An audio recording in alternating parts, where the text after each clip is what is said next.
Hi, my name is Alexis, and I'm 29 years old. I split my work between home and the office. My husband, Bruce, who's also 29, really loves his mom, Doris, but Doris often treats me badly.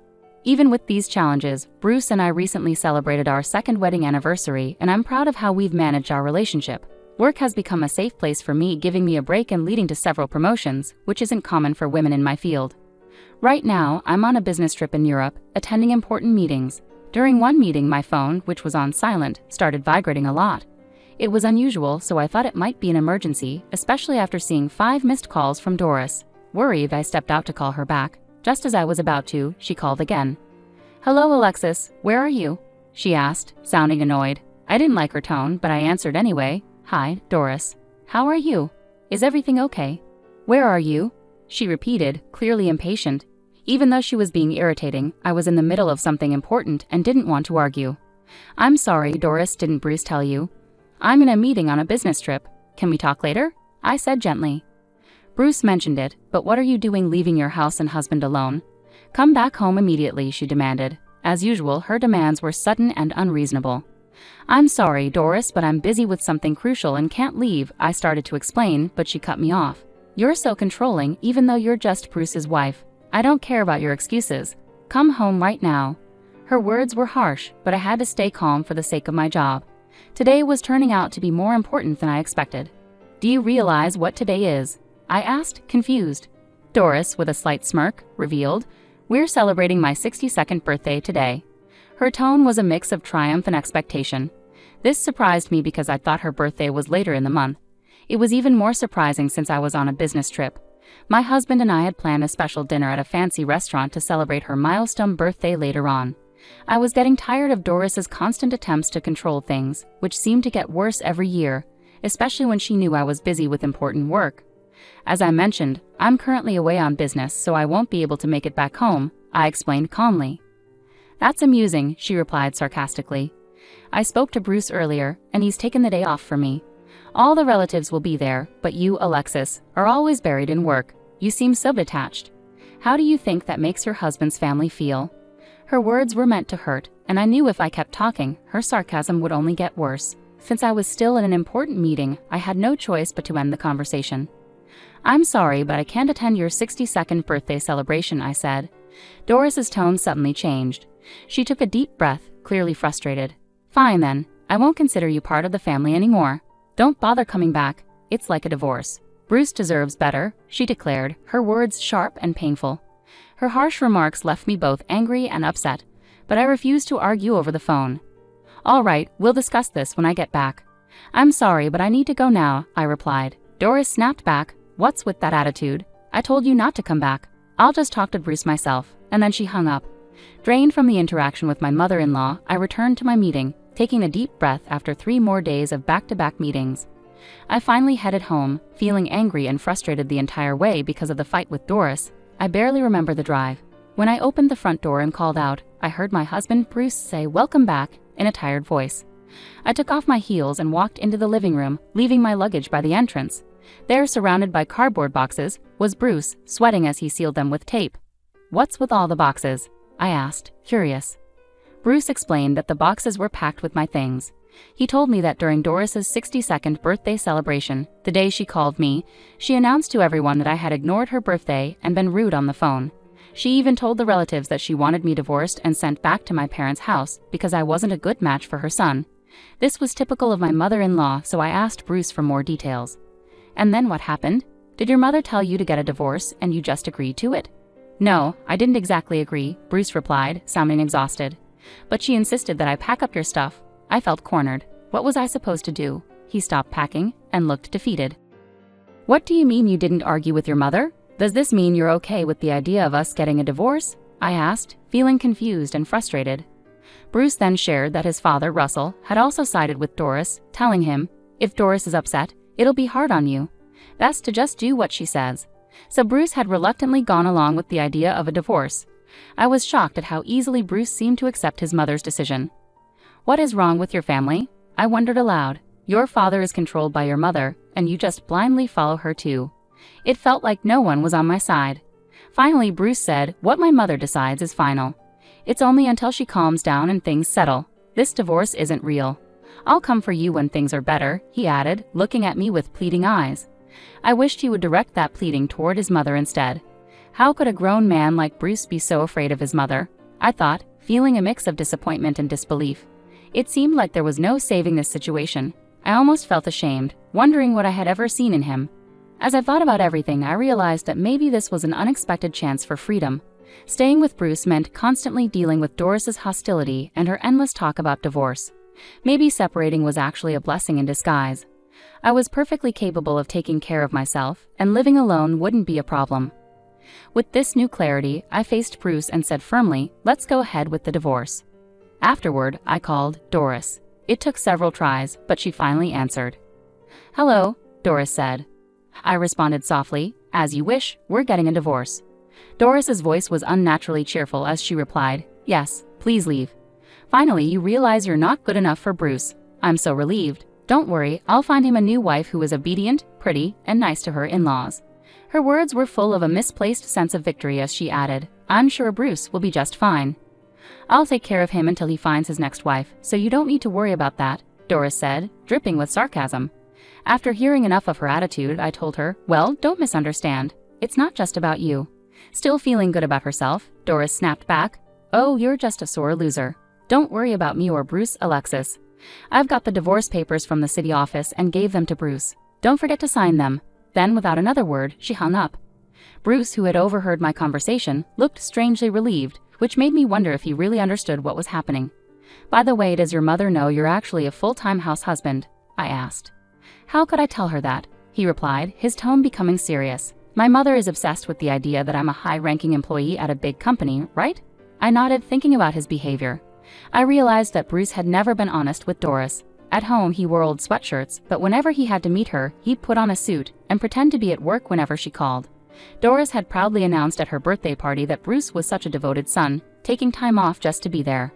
She also bragged about his supposed status, claiming he could easily find a more obedient and attractive wife than me. This facade, kept up for appearances, was part of the strange dynamics that had brought our relationship to this point. The truth would likely come out once our divorce was finalized, but Doris, who thought so highly of her son, would probably never expect that Bruce was no longer working at the prestigious company he used to be at. In fact, Bruce had left his job about a year ago. What Doris saw as her elite, high-status son was now an unemployed, full-time house husband. Bruce's departure from his job came after a big mistake that led to a demotion, a pay cut, and a formal apology. He likely kept this hidden from his mother, fearing her reaction. The setback had a huge impact on him, especially given Doris's tendency to coddle him.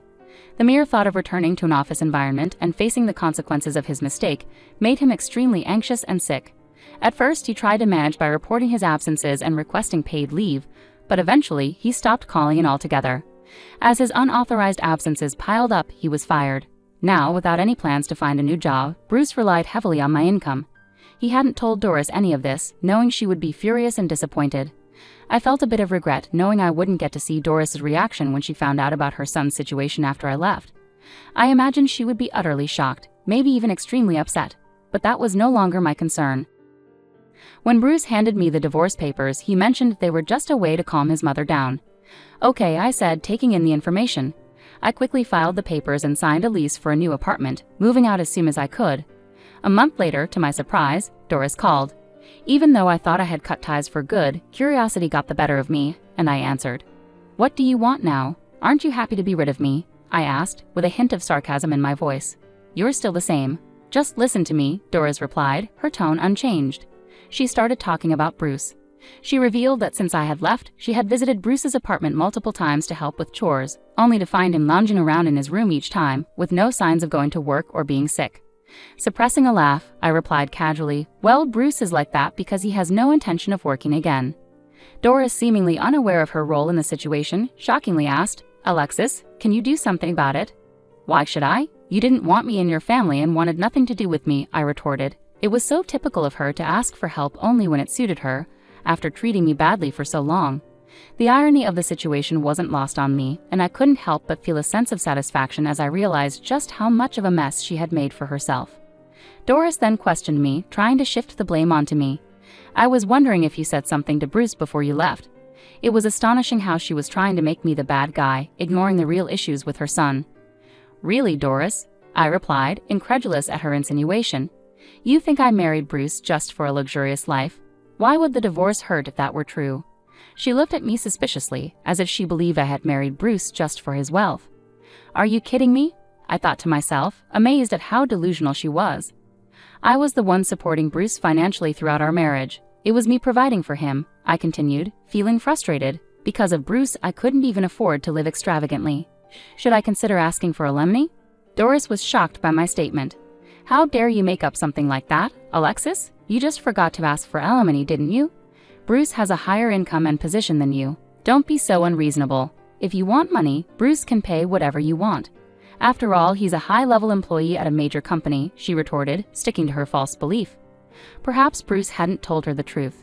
I didn't want to seem like I was gossiping, but I saw an opportunity to set the record straight. Your proud son is a full-time house husband. He quit his job a long time ago, I revealed. You're lying, Doris shouted, her voice so loud it hurt my ears. I pulled the phone away and suggested, why don't you check with his company? You'll find out who's telling the truth. There was a long silence. Then, with a much softer tone, Doris stammered, well, what if that's true? How are we going to manage? I can't support my son on just my pension, and no one will want to marry him if he's unemployed. What are we going to do? I couldn't help but grin at her sudden change of heart. What shall we do? I echoed her words, amused. After a pause, she mumbled something to someone beside her. Then, in a completely altered tone, she pleaded, Hey, Alexis, will you please come back home? Her sudden shift puzzled me, but I replied firmly, no, we're already divorced. I wouldn't come back to your family if heaven and earth turned upside down. The finality in my voice marked the end of that chapter as I moved on from the complicated ties that had bound me. As I was speaking to Doris, a commotion erupted in the background. Someone was shouting. It sounded like Bruce. His voice cut through. I told you I'd come for you when things settled down. Doris quickly responded, yes, you could remarry my son if you wanted. What are you talking about? I asked, baffled and firm. No way, I wouldn't do it for the world. Don't joke about this. Thanks, but seriously, no. I made it clear to Doris that I had no interest in rekindling anything with her son or getting involved in any more toxic dynamics. I was done with someone who was overly devoted to his mother. I did what you asked, so please stop changing your mind, Doris retorted, but the tension was obvious even through the phone. There's a bit of verbal sparring here. It's not like you should take my words so seriously. You've been quite dismissive, haven't you? She added. I didn't think you'd go through with divorcing my son, she continued, her tone revealing her surprise at my firm rejection. In response to Doris' excuses, I said, well, I was just tolerating the situation. Besides, Bruce packed up my things and essentially kicked me out without my consent. I vented my frustration, listing everything she had done against me. You see, that was just a prank, she claimed nonchalantly. A prank? It's worse than that, I said, completely exasperated. There was nothing more to be said. Glancing at my watch, I noticed it was nearly 2:00 p.m. My lunch break had been wasted on this fruitless conversation. Ah, Doris, are you done now? I asked, eager to end the call. What, Alexis? What did you say? She replied, her voice suddenly sweet. Did Doris think that a sweet tone would soften my response? Knowing I wouldn't meet her expectations, I said firmly, I'm going to hang up now. I have another meeting in a few minutes and need to review some documents. As I began to disconnect the call, Doris persisted. Wait, Alexis? Hey, Alexis, say something. I could hear her shouting as I hung up, leaving the chaos and the unwanted pleas behind me. I was ready to move forward, free from the turmoil that had entangled me for too long. During the chaos of our phone call, Doris also took the opportunity to berate Bruce, scolding him for mishandling the situation and pointing out the consequences of his actions. It became clear that Doris was quick to blame everyone else for her troubles. Completely drained by her behavior, I ended the call and decided to block her number for good. Afterward, Bruce tried repeatedly to reach me. Seeing a clear path forward, I consulted my lawyer to seek alimony. Faced with the prospect of legal action, Bruce's family, likely anxious about the consequences, agreed to settle the alimony in a lump sum payment. It seemed my former in-laws had to advance the money, which left Russell and Doris consistently agitated with Bruce. They urged him daily to find a job, which only added to his frustrations. Ultimately, Bruce moved back into his parents' house because he could no longer afford his apartment rent. He blamed his parents for his situation, which was now straining their finances, including their pension and retirement savings. Like mother, like son, they continued to blame each other for their problems and refused to reflect on their contributions to the mess. They were even considering applying for welfare, a move I hoped would make them realize that their selfish behavior couldn't continue indefinitely. On a brighter note for me, the business proposal I made during my trip was accepted, leading to a significant contract. This achievement resulted in another promotion, a higher salary, and a more affluent lifestyle. Now enjoying the freedom of a rich bachelor's existence, I was relieved to be free from the torment of in-laws and financial dependence on family members. Reflecting on the past, if I ever consider marriage again, I will undoubtedly conduct a thorough background check to avoid any mama's boys or troublesome in-laws.